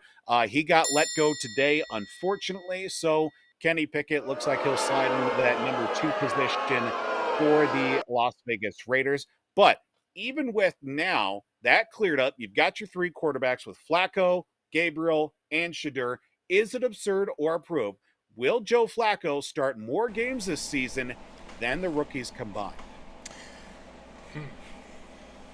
You know, I just think it's crazy to me. You know, we got to get Seymour on here for a second. Oh, yeah. He says, Our hey, guy. now. Oh, my bad. Hey, now, don't y'all forget about Deshaun Watson. Look, man, if he didn't re-pop his Achilles in the offseason after coming off Achilles surgery, I would love to see Deshaun Watson. What the hell is he doing, though? That's my thing. He's there. That's a good sign. Usually guys get hurt. You never see them for the rest of the season. But I've seen him. He's there. He's just hanging out, looking good. Cashing a Staying away from the paycheck. massage table. Yeah. Just, hey, he's there. He's there. I heard that still last regret part. the fact that I said all these years ago, Deshaun Watson, when he was in Houston, you give him a good offensive line, he is an MVP candidate. And I really wish I could say that nowadays. So we're well beyond that, unfortunately. This is a mess of his own making. Not the injury, I would say, but the whole situation. This is his, deal. But Deshaun is getting, like I just said, Deshaun is getting paid. That's what he's doing there. LOL. Exactly. That's what's going on. He's just getting that paycheck. Yeah. So. Hang out, look good, sunflower seeds on the sunlight. There you go. Yeah, hey. There's another $12 million in my pocket. Yeah. I'm just cashing in all that dough. I'm just here so I don't get fined. That's right. That's damn right. That action, boss. Just about that action, boss. So just the thing with Flacco. Look, I know you love to keep playing and everything like that. And I think the Browns are just like, well, let's see what we get to these rookies and stuff like that. I love Stefanski. I think he's a great coach. But I still think they don't know what the hell they're doing. I think this is a situation where they just decided we're just going to take all these quarterbacks and let's just see who emerges. And it's not for this off. See, what I'm saying is it's like throughout their future right now, because they're just like, we're going to take a bunch of these quarterbacks, we're going to see who gets it, gets better from all. Flacco is just a piece there right now because they don't have anyone else. Dylan Gabriel's got a lot to learn. Shador, for sure, has a lot to learn. Look, I know a lot of people were big on him against Carolina. And let's not forget, you're going up against third and fourth string players. Did he play well against them? Yes, you can't discredit that. He did a good job. He did what he needed to do. But he did not play well against the Rams. He struggled mightily. He made some very dumb decisions and didn't get rid of the ball when he was supposed to and things like that. And I think, he's got to learn. And the thing is, if he sits behind and learns with Flacco, learns with, Stefanski and whatnot, maybe they can do something with it. But you are walking on thin ice anytime you are dealing with Shador Sanders. And I do truly believe that, because you never know how he's going to react to certain things, because he is very vocal about, certain things he believes in. And, not saying that to knock him, but, sometimes you just gotta not say anything. And I think sometimes that gets him in trouble. So, to answer your question, though, Voldy, I would say, he is like one bad injury away from just being done. He's one bad injury away from being done. I don't think he's going to do it. I think it's absurd. I was about to hit approval just because I was just like, I don't know if they can survive. I think it's absurd. I think Joe Flacco will not start more games this season than the rookies. I don't think the Browns' O-line is that good either. I'd be really concerned if I were Cleveland. So, yes, I will say that I think the rookies might be starting more games or starting equally games. We'll see. I don't know. Voldy, what do you got? Yeah, that's the big thing that I said. Joe Flacco was one hit away from his career season being over. I personally don't mind seeing Joe Flacco out there starting, given the fact that he was out of the league. He bounced around from his time after, Baltimore. He was whisked out for the, the Lamar Jackson era. He went to, he was all over the place. He went to Denver. He went to the Jets. There was some other place he went to, and then he ended up out of the league. Then he back in Cleveland, took Cleveland to the playoffs as well. Let's not forget about that 2 years ago. And then he was out of the league again last year, but yet somehow has found his way back under that Kevin Stefanski system. And now he is obviously the starting quarterback. I think this is as good of a situation it could be for these rookie quarterbacks. Yes, Dylan Gabriel might have had a little bit of a rough contest against Philly as well. Shador had probably the worst showing in his obviously in his pro career in that finale against the Rams, getting sacked 7 times and just hold on to the ball too long. But this is probably the best situation for these 3 QBs to be in right now. And again, one misplay, one bad hit, one anything, it could be a bad game. And, Stefanski's like, we're going to go with the young guys. Or maybe you get 7-8 games into the season. They're 0-8. They're 1-7. And it's like, we need to go in a different direction. Dylan Gabriel gets it. Maybe Shador moves his way up. Maybe it's Flacco at the backup while Shador still gets a chance to learn. I feel like given the fact that he was a 5th-round pick, that does hold him back a little bit. But it's the best situation that could be. Know that he wasn't going to be the guy coming into the start of the year, because wherever he's been the number one. Whether when he was going to go to FAU back in the time when it was Lane Kiffin as head coach, when he went to Jackson State with his dad, when he went to Colorado with his dad, he was for sure going to be the number one guy no matter what. But now in the pros, everybody's the number one guy. Now he's sitting back. He's at the third. He needs to learn and being able to adjust his game. And I feel like that's going to be a great spot for him. Flacco, I feel like it's maybe just going to be a slight nudge in starts over the rookies. I mean, if we're talking in a full 17-game season, 18 weeks, I'll say 9 starts for Flacco and 8 starts for the rookies. I think he's going to start more games than the rookies. Stamp of approval. Let's get you the stamp of approval. And there it is. There we go. By the way, Voldy, you know when I said, one hit away from, being just done with his career, he's not the only one. And this goes out to our guy, Jason Schmitz. Matt Stafford is getting there. I mean, that back is not good. I'm surprised Matt Stafford doesn't wake up in the morning or turn the doorknob to leave his bedroom and be like, oh, there it goes. There it goes. I'm done. Exactly.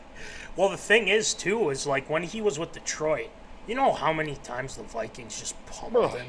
I mean, everybody pummeled him. It's just crazy to me. But he's a tough son of a bitch. I will give him that. I'll give him some credit where credit's due. For sure, Hall of Famer. No doubt about it. He did fumble, though, last year, just saying. He did fumble. That wasn't Got screwed out of a touchdown. That's a bunch of BS. Fumbled. Intentional ground. I would have taken intentional grounding. It should have been either or. And NFL decided, no, screw you, you're the Vikings, we hate you. It's because of the goddamn fires in Los Angeles. They were trying to get the cheap pop. That's why sports is rigged, folks. Sports is rigged. Sports is rigged. That is correct. And shout out to Lucas tuning in. He says Illuminati. That's right. That is very true. Lucas says Skull. That's right, Lucas. I'm sure you're very happy on the Adam Thielen coming back to the Minnesota Vikings. We did have that in NFC North roundtable, but we wanted to do that. I should have started the show off with that. But at the same time, Adam Thielen is back with the Minnesota Vikings. I am stoked. Voldy is stoked as well. Let's get this going, man. I can't wait to get Adam back, and I think he's got enough left in the tank. Not even enough. He's got more than enough left in the tank. Let's go. I'm ready, man. So, welcome back, Adam Thielen. Let's move on to the news that has taken over the socials medias this past week. Voldy, last one, please. Boy, if the month of August couldn't get any better for Taylor Swift and Travis Kelce, well, it has taken a full page turn in many regards. Of course, last week it was, of course, the podcasting debut for the power couple that is Travis Kelce and Taylor Swift. And, of course, announcing a new album that'll be coming out in October. And to top it all off yet again, Taylor Swift, Travis Kelce are engaged. As they announced on Instagram, the world within 15 minutes, 1 million likes on social media. And, of course, the caption reading, your English teacher and your gym teacher are getting married. That's right. Swifties, football fans, unite once again. Travis Kelce and Taylor Swift are engaged. Of course, everybody knows that of the timeline that has taken place since the announcement of their togetherness, if you will. But now up to this point, it has been a whirlwind, to say the least. And now we finish off, of course, here ARA by just simply saying absurd or approved. Now the engagement has taken place. Of course, week 1, right around the corner for the Kansas City Chiefs. And, of course, for Taylor and squad. Will the engagement, absurd or approved, run longer than one full NFL season, or are they going to milk this bad boy for all it's worth through the season, the off season, of course, whatever she's going to be doing with her next tour, of course, album coming out in October. what are we looking at here, timeline wise? Are we going to have a short engagement, a long engagement? What are we doing? Long. It's gonna be long. Mm-hmm. You know, I with the whole. I think it was just 2 years. It was 2 years ago now. Wow. That whole thing, the phenomenon, her and him dating. You know, that Yup. whole deal. You know, I've been very critical, and you know, I haven't been wrong on it. I think the NFL is milking this way too much. It was better last season. I feel like. I think they kind A of little were bit like, better, yeah. yeah, it got a little bit better. I have nothing against Taylor Swift or the Swifties. I have nothing against them. Travis Kelce, I don't know. I'm kind of out on him. I will say. I don't know. There's just something. There's something about him. Jason Kelce, that's a different story. I love Jason Kelce. But you know, congratulations to them. You know, that's great. You know, the amount of people that saw it and whatnot, and you know, all the fans, you know, they're loving it, and you know, as they should. But at the same time, too, you know, I'm not as interested in it. You know what I mean? Like, I'm not to that point of like, oh my God, I gotta know what's happening, and you know, this, and that. And it's like, if they're happy, great. Then I'm happy. I don't care if they're happy. You know, go with that. But the NFL is going to milk this, and they did. Oh my God, did they ever? I mean, just you. Adam Schefter tweeted it. Diana Rossini, even though she's still on the Pro Rogers train, just saying. And then NFL, ESPN. I mean, no shocker there, but they're going to milk this for what it's worth. And let's be honest. If there's a wedding, it's going to be televised, I think.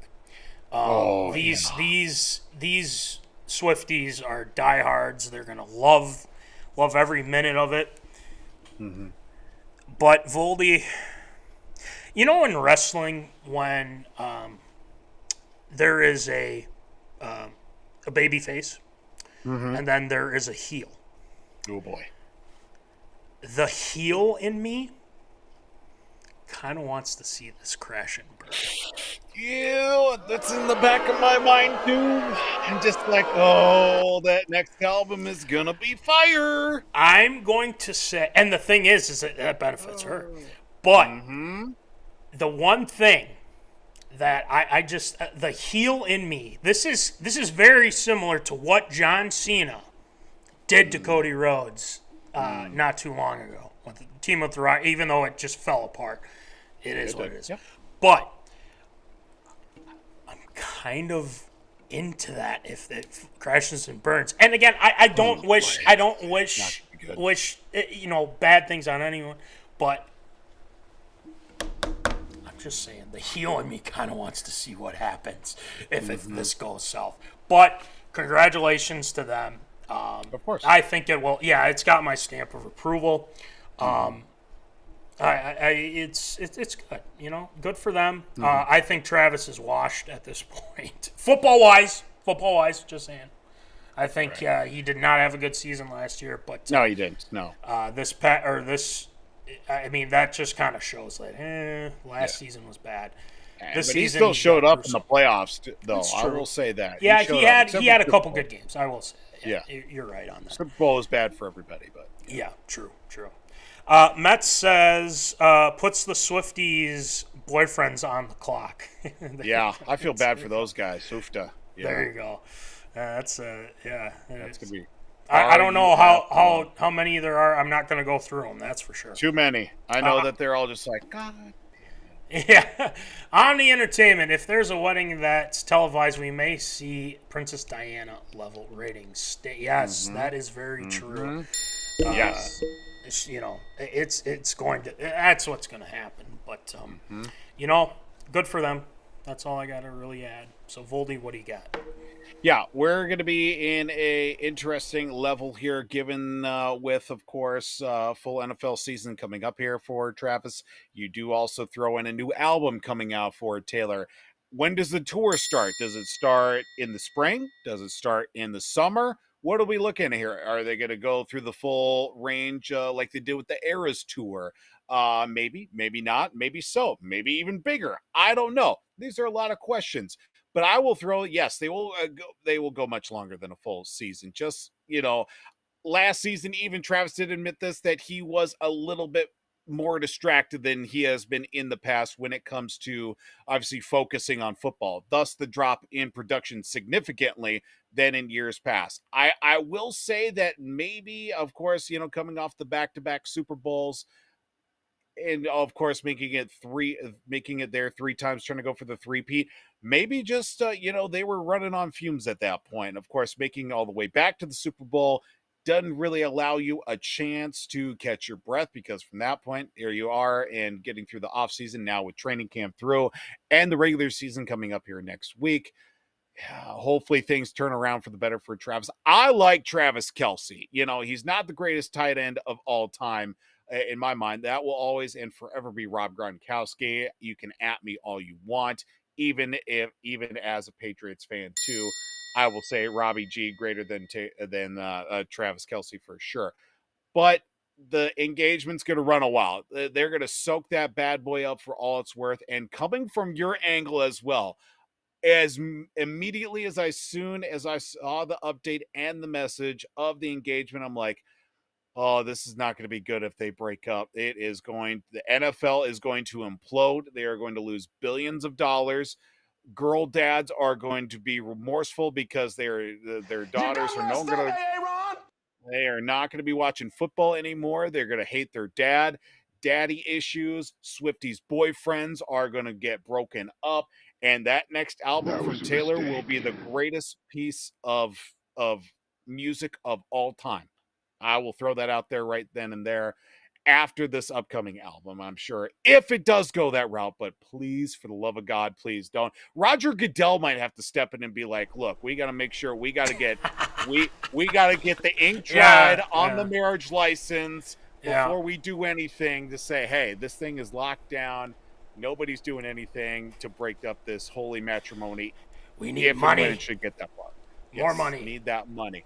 But the engagement will run longer through the season. Yes. Yeah. So it's got my stamp of approval. Mets brings up an interesting point here. And I think this is very controversial, I will say. Let's put it up here. Mets says this: if the Chiefs don't make the playoffs, is the wedding on Super Bowl Sunday? Yes. Yes.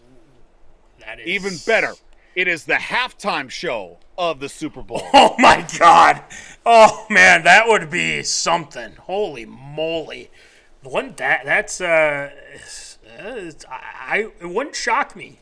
It wouldn't shock me, to be honest with you. I don't know who's doing the halftime show this year, but go. I don't think they've decided yet. If I'm they not haven't. mistaken, no.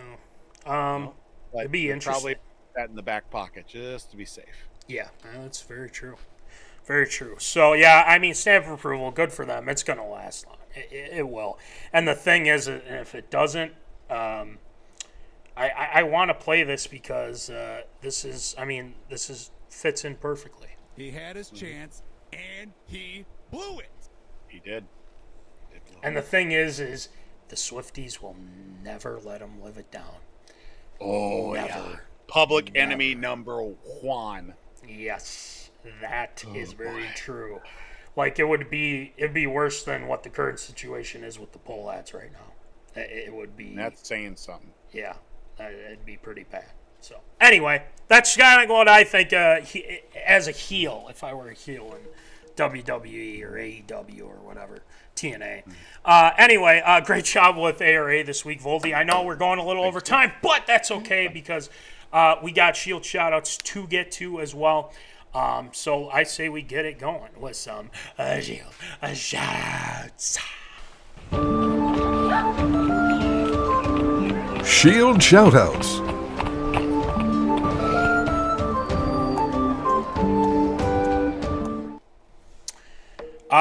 Real quick update on the entertainment. The hot rumor, Voldy, is Miley Cyrus is rumored to be for the halftime show. I don't, if this was a year ago, I'd be like, okay, yeah, riding the hot hand. But like, give or take. Miley now? Yeah, I don't know. But I mean, there'd be a lot of people that know Miley had her little, I don't know what the resurgence, year and a half, 2 years ago. The Flower song was good. It was very good. Yeah. She had her. She rode that thing into the ground for sure. But now it's like, kind of lost it. Kind of lost it. But hey, if that's the rumor, I mean, I wouldn't be against it. I think it'd be interesting. She's still got some jams out there for sure. Oh yeah, for sure. All right, Voldy, we shouting out tonight. Yes. Sadly, we do have to start off Shield shoutouts. Of course, a horrendous tragedy that did take place down in Minneapolis. Our thoughts and prayers, unfortunately, do go out to the families and friends of those who were affected at the shooting at Annunciation Catholic School and the church in Minneapolis today.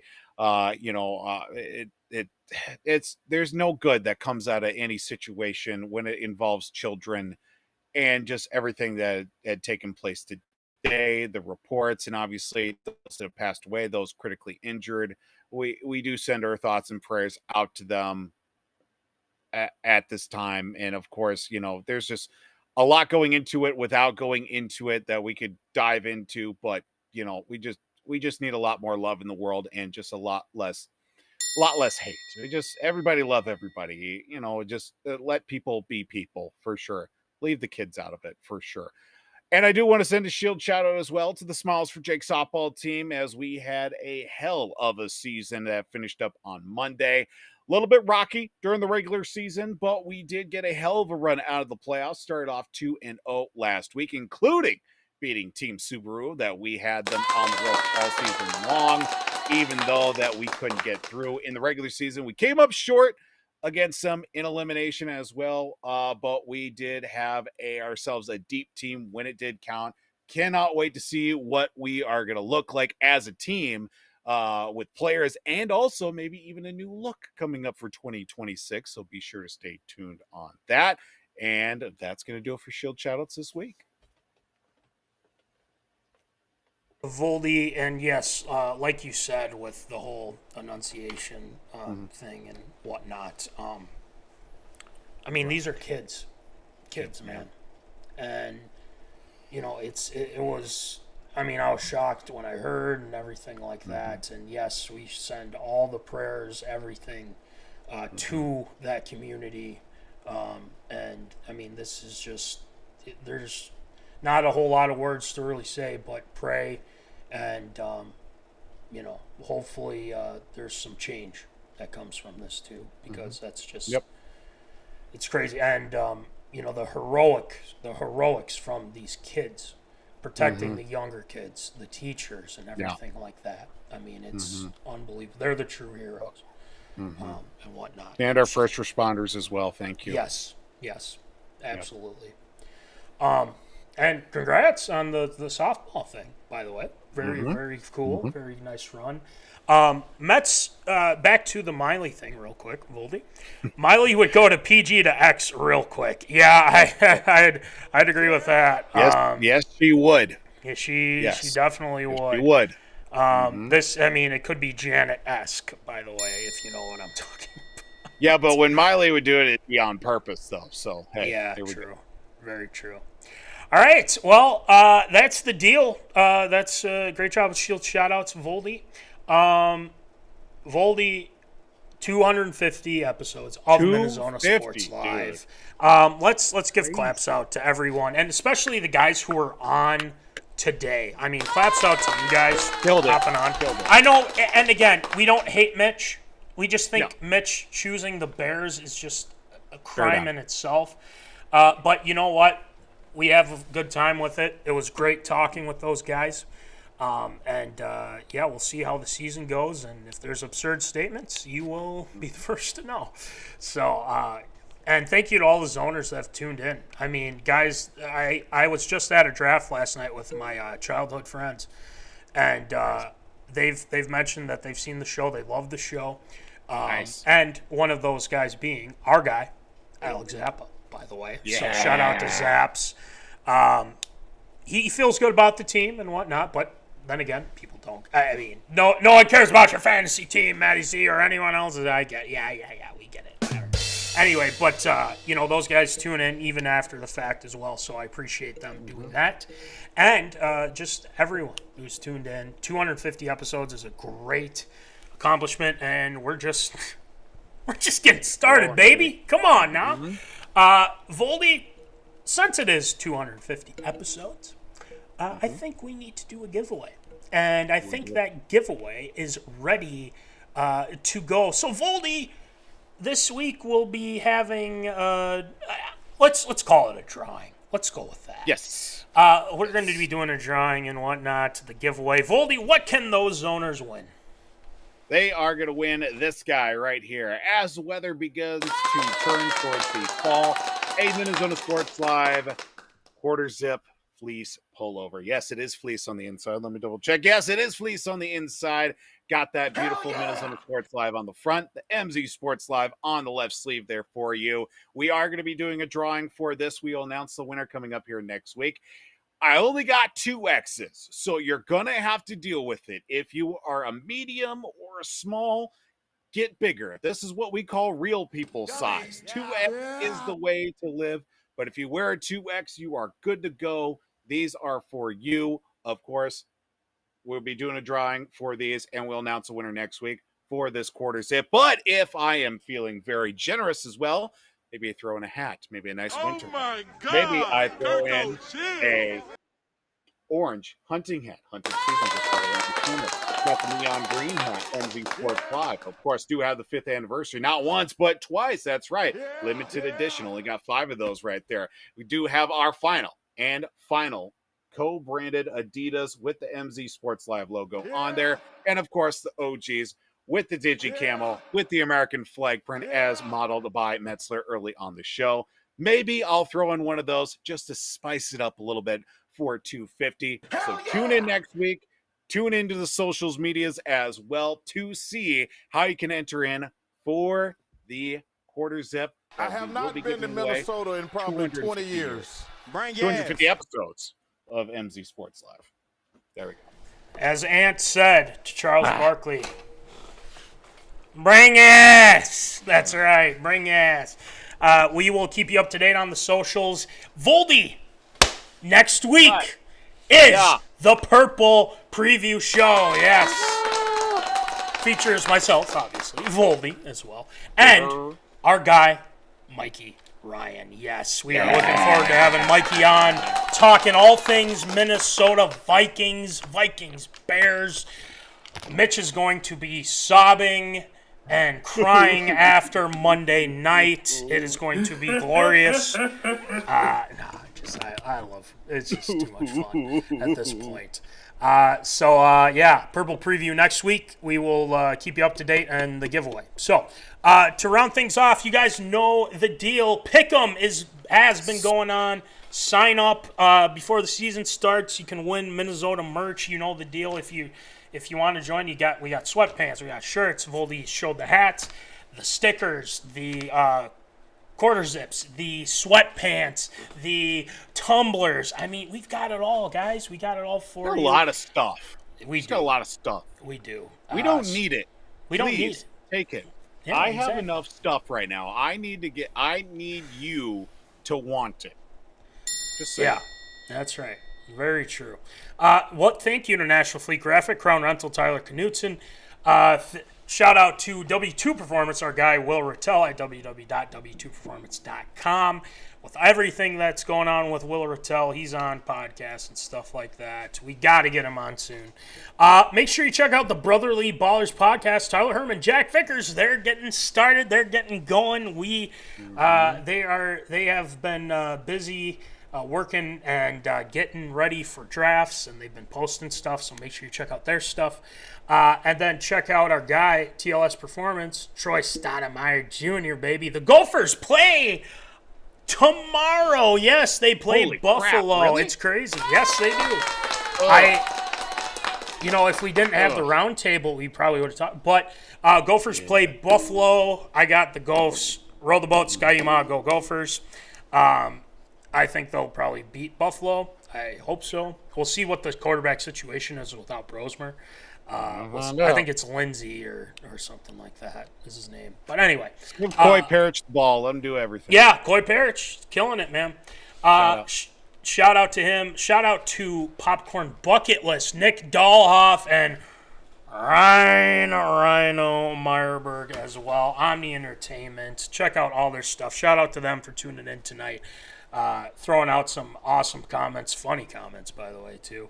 And shout out to you, the Zoners. Happy 250 episodes of MinneZona. We did it. Sports We Live. did it, you guys. Claps. We did it. Claps out to all of you for tuning in, especially you, Kate Upton.